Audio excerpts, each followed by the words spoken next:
Alright everybody, thank you for watching. Brand new episode 161 of Psycho's Platters. Always powered by coffee, even almost at midnight, which is when I'm shooting this today. Midnight, January 11th. This time around I thought I would go off and take a quick pit stop back to the 45s. Yes, we're going to do a 45 episode here. This batch of 10 that I have is from, how do I explain this? I didn't get a chance to show the last little bit of the 45s that I got from the same two places that I did really good in the last couple months of 2016. This is kind of the tail. This is the tail off of all of that. But I do happen to have more 45s to show you that were previously lost.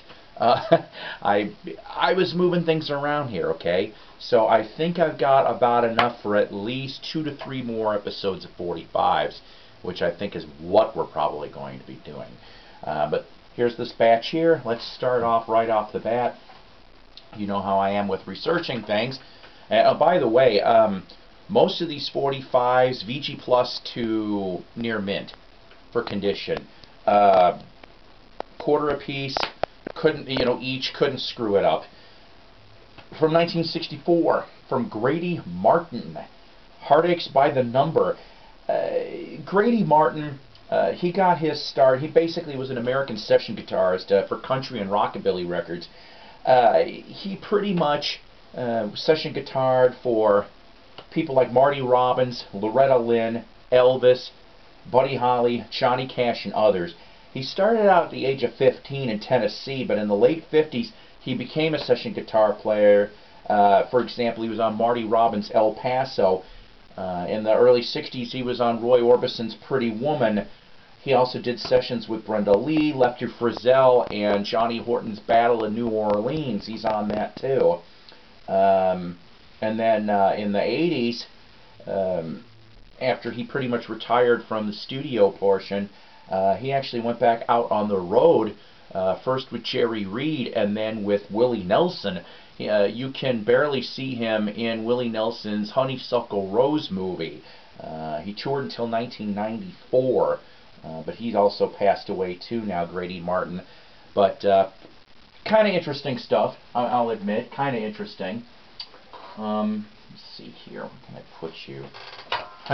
Got all things cluttered all over here, I'll tell you. Alright, this next bit here, on a nice, like I said, I got a bunch of different company sleeves too, on a nice cool Atco sleeve. Clyde McPhatter with excuse me, You Went Back on Your Word was the main thing here. There You Go was the flip. This came out in 1959. Clyde McPhatter started out in 1950 with Billy Ward and the Dominoes, but he founded the Drifters in 53 and stayed till the end of 54. This particular single, number 13 on the Billboard R&B. These were non-LP tracks for both of these, but the main A-side here, co-written by Brook Benton, who of course would end up having his own solo career, especially big with Rainy Night in Georgia and a few other things down the road. And then on the flip side of this one here, There You Go, the backing is basically this was recorded in 1958, and the Drifters, whoever was in the lineup back then, actually is backing him on the B-side. So Clyde McPhatter, very nice to have that in the collection.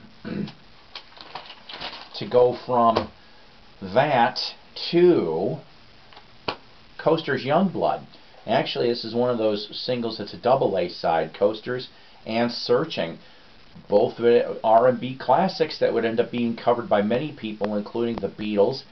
But basically, though, for Youngblood, March of 1957, this 45 came out. Youngblood hit number 8 on the Hot 100. And then for the flip side, Searchin', it was number 3 on the Pop, number 1 on R&B for 12 straight weeks. Jazz guitarist Barney Kessel plays guitar on Searching. He was also a member of the Wrecking Crew and a bunch of other people in the future. For some reason, Barney Kessel's name comes up.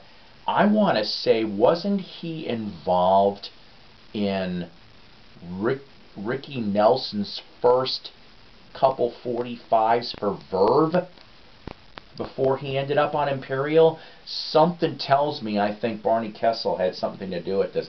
I could be wrong on that. But awesome single, awesome flip, and like I said, in very nice condition for this. I will never pass these up at 25 cents, ever.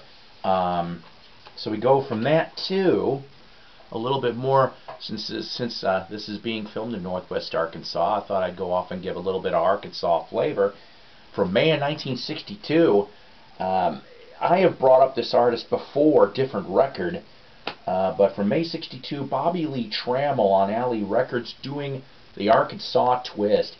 It's actually a pretty cool song.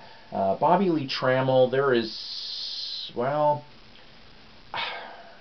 he kind of was a piece of work. That's what I could say about that.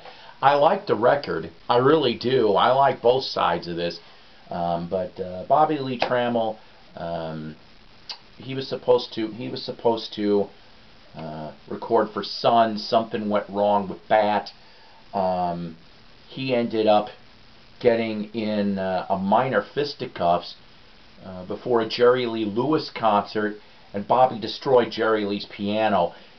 Go look on Wikipedia and read all the stuff about him. It was kind of interesting. The one thing, though, that I'm going to tell you, the flip of this, It's All Your Fault. Like I said, this one from May of 62, but somebody decided in 67 to recut this on Hot Records, because I played it on YouTube. The 67 version of It's All Your Fault, go listen to it on there, because the beginning of it, to me anyway, sounds like Long Cool Woman from the Hollies, and then as soon as you kind of get into this song, you hear bits and pieces of Chain of Fools from Aretha Franklin. So I'm not sure what that was all about, but like I said, I definitely heard, you know, we're talking, what, Long Cool Woman didn't come out till 72, right? Well, you know, the 67 version of It's All Your Fault is different than this 62 one. But go check that out. I almost wish I had that one on 45 too. It's kind of awesome. Alright, still going with local stuff, alright, but instead we're going to shift over to Branson, Missouri, which is what, the tourist trap of the Midwest, some people have said. Well, from Jimmy Gately and Harold Morrison on Rocket Records, which I really kind of get a kick out of this because it says P.O. Box 56, Branson, Missouri. Jimmy Gately, what a story on him. Born in Springfield, this came out in July 61, this 45, by the way, but born in Springfield, Missouri in 31. In the early 50s, he went out all over the place performing pretty much. Came back to Springfield in 1954. Went back to Springfield and worked with Red Foley and company on the TV shows Ozark Jubilee and then Jubilee USA. Because downtown Springfield, if I remember correctly, I want to say 61, 62, I think, is when Jubilee USA went off the air. So, I mean, Springfield for like about 8-9 years was a minor hotbed of country music, to say the least. But after the shows went off, pretty much, he then went and jumped and worked with Bill Anderson. In the early 80s, he went gospel. He cut a gospel record and then died in early 85. But Prescription Ozarks and the flip, I Like Bombs Begin to Fall. I mean, you're talking about, like I said, mid-1961, Cold War. I have not had a chance to listen to this. I'm curious. This next bit here, from mid-1962 on Mercury this time, though, maybe, from Clyde McPhatter. Both tracks off of the Rhythm and Soul LP. Neither of them charted. I actually like the flip, I Do Believe. I think I Do Believe, if it was marketed right, actually probably could have at least been a minor blip of a hit for Clyde. Go listen to that. You'll like that too. This one here, I have brought up this label before, but this is the second time that I've ever come across a Fernwood. This is Johnny Ace Cannon, okay, with his version of Summertime, and the flip is Hoedown Rock. Now, I want to talk about Fernwood Records for 2 seconds. Fernwood Records and Santo Records were pretty much attached at the hip, alright? Fernwood Records was started in Tennessee, in Memphis, Tennessee, in 1956. This came out in December of '62, alright? But the label kept pressing, you know, on and off 45s until late 1965. Fernwood was started by Jack Clement, who he had worked with Sun, okay, he had Sun connections there, and Slim Wallace. So both of them formed the label in '56. In '68, there was a flood that destroyed the tapes and the stock at Fernwood headquarters. Fernwood Records is recognized in the Rockabilly Hall of Fame, justifiably so. I want to say, I could be wrong on this, but I think my other Fernwood is a Bobby Lee Trammell. I think I've got a Bobby Lee on Fernwood. I could be wrong on this. I know I've got a couple Santos too. They're not exactly that easy to find. When you can find them, give them a listen, because I like them. They really did have some nice sounds. These ones here, the last bits I've got here, a little bit more modern per se. Kind of nice to find, in a decent shape too, for Wars, Why Can't We Be Friends? This is from June of 1975. In a decent condition picture sleeve. On here, the price label from a G.C. Murphy company, assuming some department store. $1.09 back then. Of course, on the United Artists. I always liked this song, but this was probably this one and Lowrider, I think, came off of that album. But after the mid-'70s, it was like War kind of just, I lost interest in the music. I don't know, maybe I just need to replay some things. But this was number 6 on the Hot 100 for Billboard, number 9 on the R&B charts. But I'm glad to find this for a quarter. Only one original member left in War, kids. One, that's it. And this one here, I've always been an Elvis fan. I'm really happy to have found this, and especially in a very cool picture sleeve. This here from October 3rd, 1977. This was released, by that time it'd be on a black RCA label. My Way, backed with America. It says, a personal appearance recording. Now, this came off of an album called Elvis In Concert. Now, CBS TV put out or should I say CBS TV, in June of '77, went and took film crews and filmed 2 shows, Omaha and Rapid City, okay? One of the 2, I want to say, oh boy, I want to say it was Rapid City, for some reason was deemed not as usable as the other one. Also, what I didn't know until I started researching this, I guess there hasn't been a VHS or DVD re-release of it. Not approved by the Presley Enterprise anyway, which is kind of strange, but, you know, I mean, I know it doesn't show Elvis in the best of light, but out of all honesty, Elvis fans still want to see it anyway, you know, it is Elvis. But I'm really happy to get this. This is really cool. I started getting into Elvis in '76. That's when the Elvis bug hit me, okay? It's kind of strange considering, because, like I said, with him, it was 76. For the Beatles, it was in 79. Lennon gets killed in 80, right? I'm like, you know, nobody can ever accuse me of being a bandwagon jumper on musical trends. But like I said, I got, you know, in 76 was my year to really get hooked on Elvis. So I'm actually glad to have this in the collection. Like I said, for a quarter, I couldn't pass that up either. So, and then lastly, guys, couple new subs, couple new subscribers. Susan Murtha, she's a Wax Museum with Ronnie Dark listener. I know she just subbed today, and so did Nick Weidner. Oh please, Nick, I hope I'm saying it right. Who also has a channel here on YouTube too. Go check that out and subscribe. It's Weidner.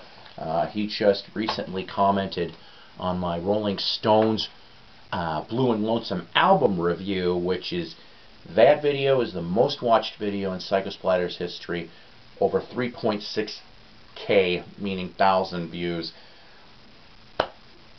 When you love something, you flaunt it. I love doing this show for you guys. It's the love and the passion comes through. Okay, so, you know what? I will say this. I will give you this much of a hint, okay? I promised I was going to give you a little bit of news the next time I talk to you guys. Being that this is the first video of 2017, behind the scenes, myself and a select others are working on a podcast. Yes, we are working towards doing a Psycho's Platters podcast. More information will be coming out when it is developed and ready. There will probably be some funding involved. I am not going to go any farther than that, but yes. So the goal here is by spring to have the Psycho's Platters podcast up and running. It'll be audio, but I think it also will be shot on video too, so we will have the best of both worlds. So, I will, when the time comes to reveal more information, I will reveal the websites that you can assist if you care to on this. It is very important. I have hundreds of subscribers who I thank all the time, and I know I've got more viewers than subs because I've seen that too. But personally, I want to make this channel better. I want to make this brand better. I will be 50 this year, and I've loved music since I was 5, since I was yay, and it has not stopped. It grows every year, and I just want to continue to entertain and educate my audience as best as possible. This was step one.